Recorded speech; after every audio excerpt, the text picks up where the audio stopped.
পাষাণ ছবিটি পরিচালনা করেছেন বাবুরাজ খান। আর পাষাণ ছবিতে অভিনয় করেছেন জসিম, অঞ্জু ঘোষ, রানী, ইলিয়াস কাঞ্চন, পবি মিত্র, এটিএম শামসুজ্জামান, হুমায়ুন ফরিদি, আনোয়ারা এবং আরও অনেকেই অভিনয় করেছেন পাষাণ ছবিতে। পাষাণ ছবির গল্পের শুরুতে দেখা যায় এটিএম শামসুজ্জামান থাকে গ্রামের মোড়ল। সে তার স্ত্রীদের বলে, শোন, আমার কিন্তু চারটি বিবি ছিল, 2টি বিবিকে কিন্তু আমি লাথি মেরে তাড়িয়ে দিয়েছি। এইবার যদি তোদের গর্ভে মৃত সন্তান হয়, তোদেরকে আমি বের করে দেবো। এমন সময় দাইমা চলে আসে। তো এটিএম যেমন দাইমাকে বলে, শোনো দাইমা, এবার যদি আমার স্ত্রীদের মৃত সন্তান হয় তাহলে তোমাকেও কিন্তু মেরে ফেলবো। তখন দাইমা বলে, হুজুর, আপনি কোনো চিন্তা করবেন না, এবার আপনার পুত্র সন্তান হবে, আমি বলে দিলাম। এই দেখছেন আপনার এক স্ত্রীর ব্যথা শুরু হয়েছে, মানে প্রসব বেদনা শুরু হয়েছে। তখন এটিএম সামুদ্রান বলে, ঠিক আছে, আমি তোমাকে অনেক টাকা দেব, আর যদি মৃত সন্তান হয় তাহলে তোমাকে কিন্তু মেরে ফেলবো। তখন দাই বলে, আপনি এটা নিয়ে ভাববেন না, আমি ইমারত যাচ্ছি। তবে কিছুক্ষণ পরে দেখা যায় একটা বাচ্চা কান্নার শব্দ শুনে আসে। তখন দাইমা দৌড়ে এসে বলে, হুজুর, আপনার পুত্র সন্তান হয়েছে। তখন এটিএম বলে, ঠিক আছে, বেশ ভালো হয়েছে, আমার পুত্র সন্তান হয়েছে, আমার বংশের অধিকার এবং রক্ষা করার জন্য ভালো হয়েছে। যা, এবারকা তাদেরকে আমি ছেড়ে দিলাম, যেহেতু আমাকে পুত্র সন্তান উপহার দিয়েছে, আর তাদের প্রতি আমার কোনো অভিযোগ নাই, আমার 2 বেবিই যথেষ্ট। এমন সময় হুমায়ুন ফরিদি চলে আসে। হুমায়ুন ফরিদি অর্থাৎ আক্কেল আলী, সে বলে, হুজুর, সর্বনাশ হয়ে গেছে, আমাদের যে রিলিফের মাল যে আমরা রেখেছিলাম সেই মালের সন্ধান তো হায়াত মাস্টার বলে দিয়েছে ইন্সপেক্টরের কাছে। তো ইন্সপেক্টর তো সব মালগুলি নিয়ে গেছে। তখন এটিএম বলে, শোনো, এদিকে আমার একটা সুসংবাদ, আমার পুত্র সন্তান হয়েছে, আর তুমি আমাকে একটা দুঃসংবাদ দিলে কি, আমাদের সব মাল পুলিশ আটক করে নিয়েছে। তো হায়াত মাস্টার এখনও বেঁচে আছে কিভাবে? তখন এটিএম বলে, আপনি যদি না বলেন তাহলে আমি কিভাবে মারি? শোনো, আমি তোমাকে বলে দিলাম, হায়াত মাস্টার যাতে আর পৃথিবীতে বেঁচে না থাকে, তুমি হায়াত মাস্টারকে এই মুহূর্তে এবং আজকের ভিতরে তুমি শেষ করে দিবে। তখন হায়াত মাস্টার আসতেছে রাতের বেলা। তখন হুমায়ুন ফরিদি, এটিএম শামসুজ্জামান মিলে হায়াত মাস্টারকে খুন করে। তখন খুন করার পর পুলিশ যখন আসে মোড়লের বাসায়, এটিএম শামসুজ্জামানের বাসায়, তখন এটিএম শামসুজ্জামান বলে, দেখেন, আমি হলাম এই এলাকার একজন গণ্যমান্য ব্যক্তি, আমি জানি না কে হায়াত মাস্টারকে খুন করেছে। তো হায়াত মাস্টারকে খুন করার পিছনে হয়তো বা কারো হাত থাকতে পারে। তখন হুমায়ুন ফরিদি অর্থাৎ ব্যাগ কেলারি বলে, শোনেন ইন্সপেক্টর, এটা নিয়ে ঘাটাঘাটি করেন না, এটা নিয়ে ঘাটাঘাটি করলে আমাদেরও সমস্যা হবে, আপনারও সমস্যা হবে। তো ইন্সপেক্টর বলে, আমি হলাম পুলিশ সুপার, এসপি, আমার একটা দায়িত্ব আছে, কে হায়াত মাস্টারকে খুন করেছে তাকে ধরতে হবে। তখন হুমায়ুন ফরিদি বলে, শোনেন ইন্সপেক্টর, আপনি সুপার ঠিক আছে, কিন্তু আপনাকে আমরা কিছু টাকা দিচ্ছি, আপনি এই কেসটা চাপা দিয়ে দেন। তখন ইন্সপেক্টর বলে, না, এই কেস আমি চাপা দেব না, কারণ এই কেস যদি আমি চাপা দেই তাহলে আমার বন্ধু হায়াত মাস্টারের বিরুদ্ধে অন্যায় করা হবে। কারণ হায়াত মাস্টারকে যারা খুন করেছে তাদেরকে আমরা খুঁজে বের করে তাদেরকে আমরা আইনের আওতায় নিয়ে তাদের কত শাস্তি দেওয়ার ব্যবস্থা করব, এটাই আমাদের প্রতিজ্ঞা। তো এই কথা বলে ইন্সপেক্টর সেখান থেকে চলে যায়, মানে গ্রাম থেকে চলে গিয়ে তার ইন্সপেক্টর থানায় গিয়ে বসে। তখন আবারও হুমায়ুন ফরিদি, এটিএম শামসুজ্জামান থানায় গিয়ে পবিমিত্র অর্থাৎ ইন্সপেক্টরকে ঘুষ হাদে। তো ইন্সপেক্টর পবিমিত্র বলে, আপনারা যদি আবারও বাড়াবাড়ি করে আমাকে টাকা দেওয়া এবং ঘুষ দেওয়ার চেষ্টা অথবা চিন্তাভাবনা করেন তাহলে আপনাদের দুজনকেই আমি হাজতে ঢুকে দিব। তখন এদিকে এটিএম শামসুজ্জামান হুমায়ুন ফরিদি বলে, শোনেন, আমি একটা কথা বলি, আমার নাম বেক্কেল আলী থেকে আক্কেল আলী হয়েছি। তো এখন আপনি যদি এই ইন্সপেক্টরকে বাঁচিয়ে রাখেন তাহলে কিন্তু এই ইন্সপেক্টর কিন্তু যে কোনো সময় কিন্তু এই হায়াত মাস্টার খুনিকে বের করবে, আর হায়াত মাস্টার খুনিকে আমরা দুজন, আমাদের দুজনকে কিন্তু ঢুকিয়ে দেবে। তো এটিএম সামনে বলে, তাহলে ঠিক কার, এক কাজ কর, হায়াত মাস্টারকে যেভাবে মেরেছিস অন্যভাবে এই পুলিশ সুপার এবং পুলিশ ইন্সপেক্টর ওসিকে মেরে ফেল। মানে ইন্সপেক্টরের যে বাড়ি আছে সেটার ভিতরে আগুন লাগিয়ে দিবি, আগুন লাগানোর পর ইন্সপেক্টরকে মেরে ফেলবি, তার বাড়ি পুড়ে খান খান করে দিবি, কারণ সবাই জানবো যে ইন্সপেক্টর আগুনে পড়ে মারা গেছে। তখন যে কথা সে কাজ। রাতের বেলা যখন ইন্সপেক্টর তাদের ফ্যামিলি নিয়ে অর্থাৎ পরিবার নিয়ে ঘুমিয়ে থাকে সেই মুহূর্তে আগুন লাগিয়ে দেয় এবং দরজা জানালা বন্ধ করে দেয়। কিন্তু এদিকে আনোয়ারা এবং তার ছেলেকে নিয়ে সেখান থেকে পালিয়ে যায়, আর ইন্সপেক্টর পরিমৃত্যু আগুনে পুড়ে সেখানে মারা যায়। এরপরের দিন পুলিশ বড় ইন্সপেক্টর আসে, দেখে যে পরিমৃত্যু অর্থাৎ ইন্সপেক্টর আগুনে পুড়ে মারা গেছে, কিন্তু তার পরিবার কোথায় গেছে কেউ জানে না। তখন আক্কেল আলী এবং জামান তার পুলিশকে বলে, দেখেন স্যার, আমাদের এলাকায় খুন খারাপি প্রভাবটা বেশি বেড়ে উঠেছে, কারণ কিছুদিন আগেও দেখলাম যে হায়াত মাস্টারকে কে বা কারা জানে খুন করেছে। আবার এখন আমাদের ইন্সপেক্টর, এলাকার ইন্সপেক্টর, সে খুব ভালো লোক ছিল, ঘুষ খেত না এবং সে খুব এই দেশটাকে মানে এলাকাকে শাসন করে রাখতো, আর তাকেও আজকে আগুনে পুড়ে মরতে হলো। তখন ইন্সপেক্টর বলে যে যারাই ইন্সপেক্টরকে আগুনে পুড়ে মেরেছে অথবা হায়াত মাস্টারকে মেরেছে তাদেরকে আমরা খুঁজে বের করব।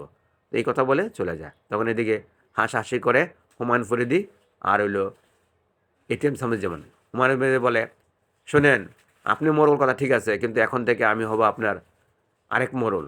কারণ আমার বুদ্ধি মতন আপনারা কাজ করবেন, তাহলে আমাদের অবৈধ কাজ করতে কোনো সমস্যা হবে না, কারণ আমরা হলাম অবৈধ কাজের একজন একদল, ঠিক আছে। তখন এভাবেই চলে যায় কয়েকটি বৎসর। শামসুজ্জামান এমন হুমায়ুন ফরিদি রাজত্ব করতে থাকে গ্রামে। তার কথা মতো যদি কেউ না চলে তাদেরকেই মেরে ফেলে, তখন তাদের বয়ে কেউ আর কোনো প্রতিবাদ করে না। এভাবে কেটে যায় প্রায় 20টি বছর। 20টি বছর যখন কেটে যায় তখন শামসুজ্জামানের পুত্র ইলিয়াস কাঞ্চন সে বড় হয়। সে বড় হয়ে তার বাপকে বলে, বাবা, তুমি যে কাজগুলি করতেছো এটা কিন্তু ঠিক করতেছো না, তোমার কাজে গ্রামের মানুষ অসন্তুষ্ট হচ্ছে, তোমার এইসব খারাপ কাজ বন্ধ করো, আর না হলে কিন্তু আমি সন্তান হয়ে তোমার বিরুদ্ধে সংগ্রাম করব। তখন শামসুজ্জামান বলে, কি বলে পুত্র, তুই আমার ছেলে, আমি যা করতেছি আমি তো তোর ভালোর জন্যই করতেছি, তোর টাকা পয়সা লাগবে না, আমি তোকে টাকা পয়সা ভরপুর দিয়ে যাব যাতে তোর কোনো সমস্যা না হয়, কারণ তুই আমার ছেলে, আমি যাই কিছু করতেছি তোর ভালোর জন্য করতেছি। এই বাড়ি গাড়ি টাকা পয়সা, হ্যাঁ জাগা জমি কার জন্য করতেছি? তোর জন্য করতেছি না? আর তুই আমার সাথে চোখ রাঙিয়ে কথা বলতেছিস। তখন ইলিয়াস কাঞ্চন বলে, শোনো আব্বা, তোমাকে একটা কথা বলি, তুমি যে পথে টাকা কামাই করতেছো এবং জমি জামা কিনতেছো অথবা জমি জামা দখল করে নিচ্ছ, এটা ভালো পথ নয়। আর এই পথে টাকা আমার দরকার নেই, প্রয়োজনে আমি খেটে খাবো, কিন্তু আমি কখনোই জনগণের সাথে গ্রামের মানুষের সাথে বেমেনি করতে পারবো না। তখন ইলে ইয়া এটিএম সালমান বলে, শোন, তুই যদি বেশি বাড়াবাড়ি করিস না তাহলে তোকেও মারতে কিন্তু আমার দ্বিধাবোধ হবে না, আমার হাতটা কাঁপবে না। তুই আমার একটি ছেলে, তাতে কোনো আমার দুঃখ হবে না তোকে আমি মেরে ফেলতে, কারণ আমার বিরুদ্ধে যারা কথা বলে তাদের আমি পরিণতি করি কি জানিস, তাদের একবারে উপরে পাঠিয়ে দিই। আর তুই খা দা ঘুরফির, টাকা পয়সা নিয়ে আনন্দ ফুর্তি কর, তাতে আমার কোনো দুঃখ নেই, কিন্তু আমার কাজে নিয়ে কখনোই সংগ্রাম আন্দোলন করবি না। তো ইলিয়াস কাঞ্চন সেখান থেকে চলে যায়। পরে ইলিয়াস কাঞ্চন যখন হেঁটে যাচ্ছে তখন সামনে আসে অঞ্জু। তো অঞ্জু আবার ইলিয়াস কাঞ্চনকে ভালোবাসে, আর ইলিয়াস কাঞ্চনও অঞ্জুকে ভালোবাসে। তখন অঞ্জু বলে, কিরে কাঞ্চন, কোথায় গেছিলি? তখন কাঞ্চন বলে, আমার বাবার সাথে আমি যুদ্ধ করতে গেছিলাম, আমার বাপ যে অন্যায় অত্যাচার করে চলতেছে তার একটা প্রতিকার করতে গেছিলাম, কিন্তু আমার বাপকে আমি সংশোধন করতে পারিনি। তখন অঞ্জু বলে, শোন, এইভাবে পারবি না, আরও কঠোর হতে হবে, আমাদের এলাকার সবাইকে নিয়েই তোর বাপের বিরুদ্ধে আন্দোলন করতে হবে, তারপর তোর বাপ যদি মানুষ হয়, এছাড়া হবে না। কারণ তোর বাপ যা শুরু করেছে, কোনো মেয়ে মানুষ তোর বাপের জন্য শান্তি পায় না, এবং কোনো নিরীহ গরিব কৃষকও তার বাপের জন্য শান্তি পায় না। তোর বাপ অনেক অন্যায় অত্যাচার করতেছে এই গ্রামের ভিতরে। তার বাপ মোড়ল হয়েছে বলে যা খুশি তাই করবে, এটা তো সবাই মেনে নেবে না। একদিন না একদিন প্রতিবাদ করার জন্য মানুষ জেগে উঠবে। এমন সময় দেখা যায় যে জসিম এবং তার মা এবং তার বোনকে নিয়ে এখানে চলে আসে, গ্রামে চলে আসে। গ্রামে আসার পর তাদের বাড়িতে দেখে, জসিম এসে দেখে যে তাদের যে বাড়িটা ছিল সেই বাড়ির ভিতরে মানে জুয়ার আড্ডা এবং মদ বানাচ্ছে। তখন জসিম বলে, এই তোরা কে? তখন হোমান ফেদের লোকেরা বলে, অর্থাৎ এটিএমের লোকেরা বলে, আমরা হলাম এই জমির মালিক। তখন জসিম বলে, তোরা এই জমির মালিক না, এই জমির মালিক হলাম আমি, কারণ আমি হলাম এই জমির মালিক, আর আমার নাম হলো জীবন, আমার বাপ ছিল এই এলাকার ইন্সপেক্টর এবং ওসি, আমার বাপের কে আগুনে পুড়িয়ে মেরে তোরা এই বাড়ি দখল করেছিস, আজ তোদের একদিন কি আমার একদিন। তখন জসিম ইচ্ছা রকম মারতে থাকে, ইচ্ছা রকম মেরে রংবাজ দিয়ে তাড়িয়ে দেয়। তখন এই সংবাদটা আবার হুমায়ুন ফরিদি এটিএম জানতে পারে। তখন হুমায়ুন ফরিদি বলে, সর্বনাশ হয়ে গেছে মোল সাহেব। তখন এটিএম বলে, কি সর্বনাশ হয়েছে? সর্বনাশ থেকে জানেন, ওই যে ইন্সপেক্টরের ছেলে আছে না জীবন, সে বড় হয়ে এখন তার পিতৃক বিটা দখল করেছে, এবং আমাদের যে আড্ডা ছিল জুয়ার আড্ডা এবং যে মদ বানানোর আড্ডা ছিল সেটা ভেঙে চুরে সবাইকে তাড়িয়ে দিয়েছে এবং আমাদের লোকদের মেরে সেখান থেকে তাড়িয়ে দিয়েছে। তো এটিএম বলে, কি বলিস? জীবন এখনো বেঁচে আছে? এত ছোটোবেলা মনে করছিলাম যে সে আগুনে পড়ে মারা গেছে। কই ওই শালারা, তোরা কেউ মারতে পারলি না? ওরা ওরা কীভাবে পলাই গেল সেখান থেকে?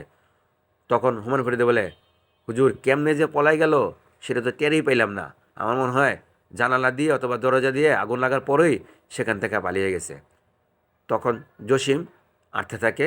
এমন সময় রানী সামনে আসে। তখন রানী বলে, আপনি তো অনেক সাহসী, কারণ আপনি এখানে ঢুকেই এবং আপনার বাড়ি দখল করে ফেললেন। তখন জসিম বলে, শোনো, তুমি কিন্তু আমারকে চিনো না, আর কিভাবে তুমি আমার সম্বন্ধে কথা বলতেছো? রানী বলে, আমি আপনাকে চিনি, আপনার নাম জীবন। আপনার মনে আছে ছোটোবেলা আমরা এই গ্রামে কত খেলাধুলা করছি? আপনি ইন্সপেক্টরের ছেলে, আপনাকে চিনব না এটা কি হয়? কারণ আপনাকে আমি চিনি, আর আপনাকে ভালো করে আমি চিনি, কারণ আপনার সাথে কিন্তু আমি অনেক খেলাধুলা করছিলাম এই গাছের নিচে, মনে পড়ে? তখন জসিম অর্থাৎ জীবন বলে, মনে পড়ে। তাহলে তুমি কি রানী? তখন রানী বলে, আমি রানী। যাক, তোমাকে খুঁজে পেয়েছি। তবে আমার বাপকে যারা খুন করেছে, হত্যা করেছে, তার তদন্ত আমি করব এবং আসল খুনিকে আমি ধরি আমার নিজ হাতে শাস্তি দেব। তখন এক পর্যায়ে রানী তাদের কথাবার্তা শোনার পর দুজনে তাদের পুরনো স্মৃতি মনে করে আবারও তাদের প্রেম ভালোবাসা হয়ে যায়। তখন দুজনকে একটা গান চলে আসে। তখন জসিম রানীকে ভালোবাসে এবং রানীও জসিমকে ভালোবাসে। কিন্তু হুমায়ুন ফরিদি এই ভালোবাসাটা মেনে নিতে পারেনি। হুমায়ুন ফরিদি এটিএমকে বলে, শোনেন, এ রানী আছে না, যে এ রানী ওই জীবনকে ভালোবাসে, তো একটা গিরিঙ্গি লাগাই দেন। এই ভালোবাসার ওসিলায় এখানে জীবনকে অর্থাৎ জসিমকে এই গ্রাম থেকে আমরা মেরে কালি অপবাদ দিয়ে, অন্যায় অপবাদ দিয়ে এখান থেকে তাড়িয়ে দেব। তো এটিএম বলে, শোনো, এই মুহূর্তে কিছু করা যাবে না, কারণ এই মুহূর্তে যদি কিছু করতে যাই তাহলে আমাদের বিপদ হতে পারে। কারণ আমরা তো হায়াত মাস্টারকে খুন করেছি এবং পুলিশ সুপারকেও খুন করেছি, কিন্তু পুলিশ সুপারের ছেলে কিন্তু অনেক সাহসী এবং শক্তিমান আমার মনে হচ্ছে। আর যদি সাহসী শক্তিমান না হতো তাহলে আমাদের লোককে সে মেরে তাড়িয়ে দিতে পারতো না। তখন একদিন অঞ্জু ইলিয়াস খানকে বলে, শোনো, আমি শুনেছি যে তোমার বাপের বিরুদ্ধে একজন কথা বলতেছে এবং তোমার বাপেকে মারার এবং হুমকি দিচ্ছে। সেই লোকটা মনে হয়, আমার তো লাগে মনে হয় জীবন ভাই। তো জীবন ভাইয়ের বিরুদ্ধে তোমার কিছু কথা বলার আছে? কয় না। তখন ইলিয়াস খান বলে, আমি জীবনের সাথে কথা বলবো, দেখি তার বাহুতে কত শক্তি। তখন জীবন সাথে একদিন মোকাবেলা করতে হবে। তো জসিম একদিন জানতে পারে যে যে জীবন অর্থাৎ মোরলের ছেলে। তো জসিম ভাবতে থাকে যে এই মোরলের ছেলে মনে হয় খারাপ। জসিম একদিন ইলিয়াস কাঞ্চনের সাথে দেখা করে, আর ইলিয়াস কাঞ্চনকে গিয়ে জসিম বলে, শোন কাঞ্চন, তুই আমাকে চিনিস কিনা জানি না, কিন্তু আমি কিন্তু তোর বয়সে বড়, আর তোর বাপ যে এই গ্রামে নানা খারাপ কাজ করতেছে তার প্রতিবাদ তুই কেন করিস না?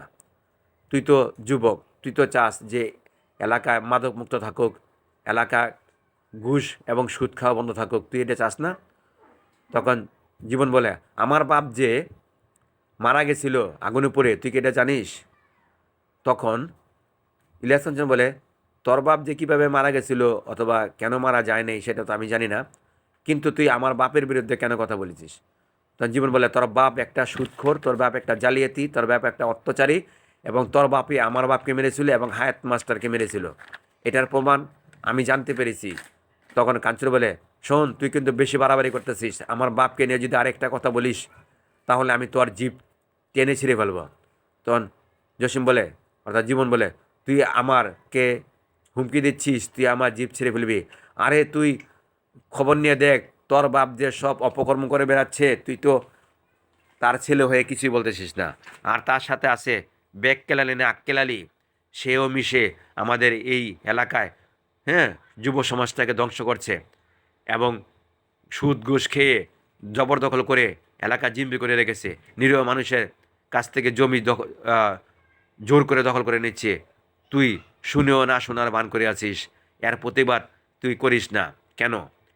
তখন কাঞ্চন বলে, শোন জীবন, তুই কিন্তু বেশি বাড়াবাড়ি করতেছিস। তুই যদি আরেকটা উল্টাপাল্টা কথা বলিস আমার বাপকে নিয়ে, তাহলে আমি তোরকে মেরে ফেলবো। তখন এক পর্যায়ে দেখা যায় দুজনের ভিতরে শুরু হয় মারামারি। মারামারি যখন শুরু হয় তখন চলে আসে রানী। তো রানী এসে দুজনকে থামায়। রানী বলে, শোনো, তোমরা যদি বুঝে শুনে যদি তোমরা নিজেরাই মারামারি করো, তাহলে তোমাদের বুঝাবো কি? কারণ আমিও জানি যে কাঞ্চন, তোমার বাপ একজন খারাপ লোক। তোমার বাপ ঘুষ খেয়ে টাকা খেয়ে, হ্যাঁ, বিচার পাল্টে দেয় এবং এই নিরীহ মানুষের জমি কেড়ে নেয় এবং মানুষকে খুন করে এবং হত্যাও করে। কিন্তু দেখা যায় আবার আমার দিকেও তোমার বাপ একবার নজর দিয়েছিল, আমাকে নির্যাতন করার চেষ্টা করেছিল, কিন্তু এই জসিম ভাই আমাকে উদ্ধার করেছিল তোমাদের বাপের লোকের কাছ থেকে। এটা তো আমি প্রমাণ। কারণ তোমার বাপের লোকেরা তো এই গ্রামেই, হ্যাঁ, লুটোরাজ করে বেড়ায় এবং খারাপ কাজ করে, এবং তোমার বাপের লোকেরাই কিন্তু আমার ইজ্জত নেওয়ার চেষ্টা করেছিল, কিন্তু এই জীবন ভাই আমাকে বাঁচিয়েছিল তোমার বাপের লোকের কাছ থেকে। তুমি কাঞ্চন বলে, কী বলছো তুমি? এ কথা তো তুমি আমাকে কখনো বলো নাই। কারণ তোমার বাপকে তো তুমি চিনো, এবং তোমার বাপের যে একটা চামচা আছে বেক্কেলালি হুমান ফরিদি, হ্যাঁ নাকি এখন নাম রাখছে আক্কেলালি, সে কিন্তু খারাপ লোক।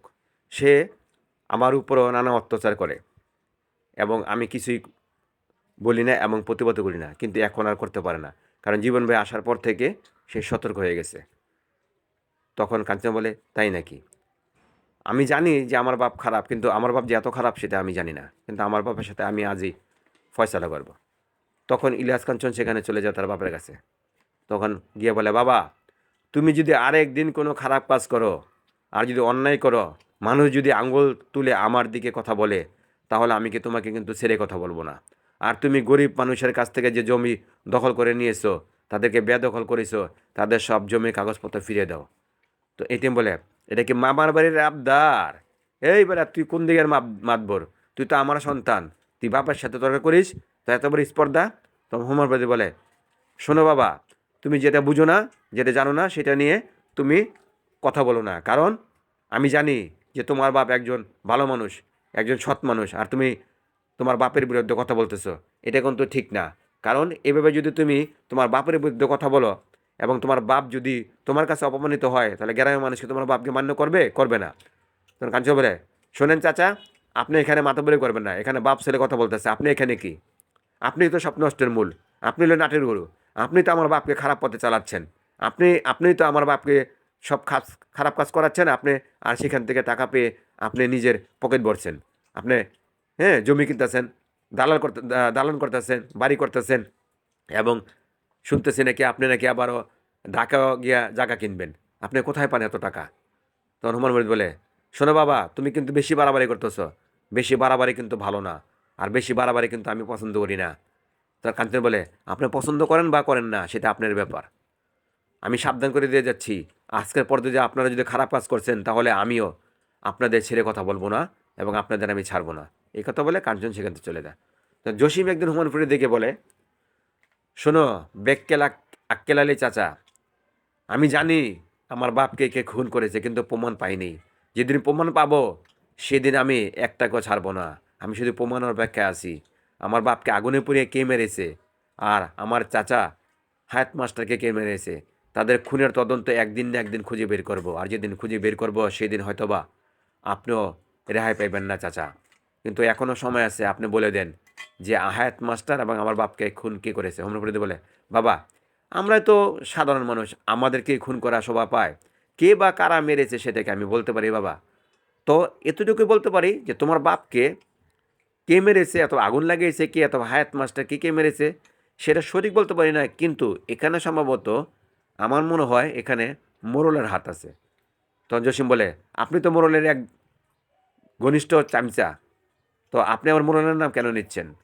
বাবা শোনো, আমি মোরলের সাথে থাকি আমার ইজ্জত সম্মান বাঁচানোর জন্য, এবং মোরল অনেক খারাপ লোক, এটা তুমি ভালো করে জানো। আর যদি মোড়লের সাথে আমি না থাকি তাহলে মোড়ল আমার যে কোনো সময় মেরে ফেলবে এবং হত্যা করার চেষ্টা করবে। এই জন্য মোড়লের সাথে আমি থাকি, কিন্তু মোড়লের সাথে থেকে কিন্তু আমি সব কাজ করি না। তবে যাক, আমি খুঁজে বের করব যে তোমার বাপ এবং হায়াত মাস্টারকে কে খুন করেছে। আমাকে কিছুদিন সময় দাও। তো জসিম বলে, আপনাকে আমি সময় দিলাম, ঠিক আছে, আপনি যা করার করেন, কিন্তু আমারটা আমার করতে হবে। এমন সময় রানী চলে আসে। রানী বলে, তুমি কার সাথে কথা বলতেছো? এত এক বড় বদমাইশ। জসিম বলে, আমি জানি বদমাইশ। তো জসিম চলে যায় তার মার কাছে। তার মা বলে, কিরে জীবন, তোর বাপকে যারা খুন করেছে তাদের এখনও তুই ধরতে পারিস নি? মা, আমি ধরার চেষ্টা করতেছি কিন্তু পাচ্ছি না, আসল খুনিকে খুঁজে বের করতে পারছি না। তখন আনোয়ারা বলে, শোন, মোড়লের একটা সহকারী আছে, আব্বাস আলী করে নাম। এই আব্বাস আলীকে ধরবি। আব্বাস আলীকে রাতের বেলা নিয়ে গিয়ে বনে গিয়ে ইচ্ছা রকম মারবি, তাকে বেঁধে রাখবি। বেঁধে রাখার পর তখন আব্বাস আলী স্বীকার করবে কে মেরেছে। তখন জসিম তার মার কথা মতো আব্বাস আলীকে বাড়ি থেকে ধরে নিয়ে যায়। ধরে নিয়ে গিয়ে একটা তরোয়াল নিয়ে যায় সাথে করে। তখন গিয়ে বলে আব্বাস আলীকে মারে। তখন আব্বাস আলীকে জসিম বলে, বল আমার বাপকে কে খুন করেছে, হায়াত মাস্টারকে কে খুন করেছে বল, আর যদি না বলিস তোকে আজই মেরে ফেলবো। তখন আব্বাস আলী বলে, বাবা জসিম, বাবা জীবন, তুমি আমাকে মেরো না, আমি সত্য কথা বলবো। বল, সত্য বলবি, মিথ্যা বলবি না। আমার বাপকে আগুনে পড়ে কে মেরেছে আর হায়াত মাস্টারকে কে মেরেছে বল। আর যদি সত্যি না বলবি তাহলে তোকে এখানে মেরে ফেলবো। এখানে মেরে ফেলে, হ্যাঁ, তোর গলা টিপে মেরে ফেলে তোকে গাছে ঝুলিয়ে রাখবো। কে বা কারা মেরেছে কেউ জানবে না। আর যদি সত্য কথা বলিস তোকে মারবো না, তোকে আমি ছেড়ে দেবো। এখনও সময় আছে, বল আমার বাপকে কে মেরেছে, হায়াত মাস্টারকে কে মেরেছে। তখন আব্বাস আলী বলে, আমি জানি তোর বাপকে কে মেরেছে। তোর বাপকে মেরেছে বেক্কেল আলী আর হলো মোড়ল এটিএম শামসুজ্জামান। দুজনে মিলে তোর বাপকে মেরেছে আগুনে পুড়ে। আর হায়াত মাস্টারকেও তারাই মেরেছে, কারণ হায়াত মাস্টার সত্য কথা বলেছিল। ডাল এবং আটা, ডাল এগুলি সব গোডাউনে রেখেছিল, কিন্তু হায়াত মাস্টার পুলিশের কাছে বলে দিয়েছিল বলে পুলিশ সেই মালগুলি সব নিয়ে যায়। তখন হায়াত মাস্টারকেই এটিএম শামসুজ্জামান অর্থাৎ মোড়ল আর লগিনা বেক্কেল আলী অর্থাৎ হুমায়ুন ফরিদ দুজনে মিলে হায়াত মাস্টারকে আমার সামনে মেরেছে। আমাকে বলেছিল, তুই যদি মুখ খুলিস তাহলে তোর মেয়েকে খুন করে ফেলবো এবং তোকেও খুন করে ফেলবো। বাধ্য হয়ে আমি মুখ খুলিনি বাবা। আজ আমি মুখ খুলেছি কারণ এর একটা উচিত বিচার হওয়া দরকার। আমি এতদিন চুপ ছিলাম, আমি সাহসী মানুষ পাইনি বাবা, তাই আমি এতদিন সত্যটা গোপন করেছিলাম। আমি চাই মোড়ল এবং বেক্কেল আলীর বিচার হোক, আর এই বিচারের মাধ্যমেই, হ্যাঁ, আমি চাই এই গ্রামে শান্তি ফিরে আসুক। জসিম বলে, আপনি ঠিকই বলছেন চাচা, এবং সত্য বলছেন যে বেক্কেল আলী এবং এলাকার মোড়ল আমার বাপকে আগুনে পুড়ে মেরেছে এবং হায়াত মেখে মেরেছে। বাবা, আমি সত্য বলতেছি, কারণ আমার সাথে আরেকজনও আসিল সাক্ষী, সে হইল আবুল হোসেন।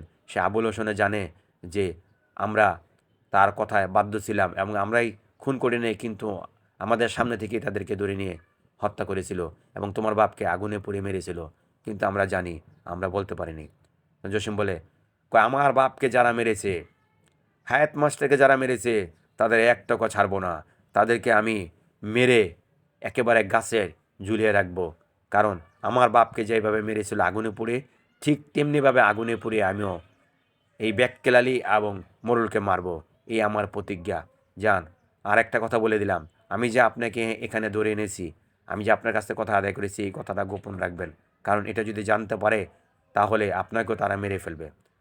তখন জসিম কাঞ্চনের সাথে গিয়ে বলে, শোন কাঞ্চন, তোর বাপ আমার বাপকে আগুনে পুড়ে মেরেছে, আর বেক্কেল আলী আমার বাপকে আগুনে পুড়ে মেরেছে, দুজনে মিলিয়ে মেরেছে। আর হায়াত মাস্টারকেও তোর বাপ এবং বেক্কেল আলী মেরেছে। এর বিচার আমার হাতে করব। তখন কাঞ্চন বলে, যদি আমার বাপ তোর বাপকে আগুনে পুড়ে মেরে থাকে আর যদি হায়াত মাস্টারকে মেরে থাকে তাহলে আমি তোর পক্ষে আছি, কারণ আমার বাপ বলে যে আমি তার সাফাই করব তা না, কিন্তু তার প্রমাণ আমাকে খুঁজে বের করতে হবে। প্রমাণ আমার কাছে আছে, আয় তুই আমার সাথে। তখন কাঞ্চনকে নিয়ে যায়, হ্যাঁ, তার যে লোকের কাছে শুনলো যে আব্বাস আলীর কাছে, আব্বাস আলীর কাছে নিয়ে যায়। তো আব্বাস আলী বলে, হ বাবা, তোমার বাপ এবং বেক্কেল আলী দুজনে মিলেই হায়াত মাস্টারকে মেরেছে এবং পুলিশ সুপার মানে জীবনের বাপকেও আগুনে পড়ে মেরেছে। তখন জসিম বলে, তুই বল এখন আমি কি করবো? তখন কাঞ্চন বলে, শোন, আমি বাপ হয়ে তো আমার বাপকে মারতে পারবো না, কিন্তু তুই তোর বাপের হত্যার বদলা নিবি, এটা আমি বাধা দেবো না, কিন্তু আমার বাপকে গিয়ে বলবো আমি কথাটা। বাবা, তখন এক তুমি পর্যায়ে নাকি হায়াত ইলিয়াস কাঞ্চন গিয়ে মাস্টার। বলে, আর জীবনের বাপকে খুন করেছো? তখন এটিএম বলে, কে বলেছে? কয়, আব্বাস আলী চাচা বলেছে, জীবনের কাছে বলেছে, জীবন এখন হুঙ্কার দিয়ে আসতেছে। তখন এটিএম বলে, তুইও কি জীবনের সাথে মিশে গেছিস? হ, আমি মিশে গেছি। তাহলে ঠিক আছে।